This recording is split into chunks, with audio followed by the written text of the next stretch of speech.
მოდი კიდე ერთხელ ქიმიური იარაღით და ნივთიერებებით, როგორც გვინდა ისე დაუძახოთ, მოწამვლას დაუბრუნდეთ.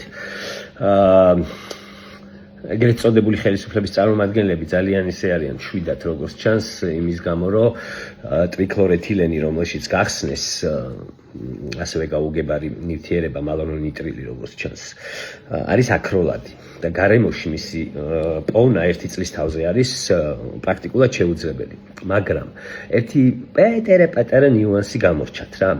ის ადამიანები, რომლებიც გახდნენ ამ ხსნარის ზემოქმედების მსხვერპლი, ანუ იმ არეალში, სადაც იმყოფებოდნენ, სადაც ეს გაისხა. აი ამ რაღაც მეებიდან, ტომოებიდან თუ რას ეძახიან ისინი, რა წყლის ჭავლის მანქანები, ექსტრიკლორეთილენი მაღალი ალბათობით აქვთ ნასუნთქიც და გადაყლაპულიც, რაც სისხლის გავლით მერე თმის ღერში ხვდება. აქ კერატინი გვაქვს და ამ კერატინს ეწებება და რჩება მუდმივად. ოღონდ თმის ზრდასთან ერთად ან ქვევით ჩამოდის. ხო და შეგვიძლია მაგაში ვიპოვოთ ტრიქლორეთილენიც და სხვა რაღაცეებიც, რომელიც შეიძლება გამოიყენეს ჩვენზე.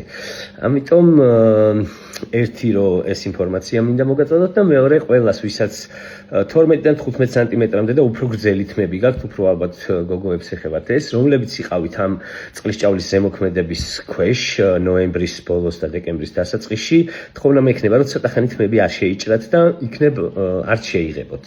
აუცილებლად გავაკეთებთ მაგ ტესტებსაც.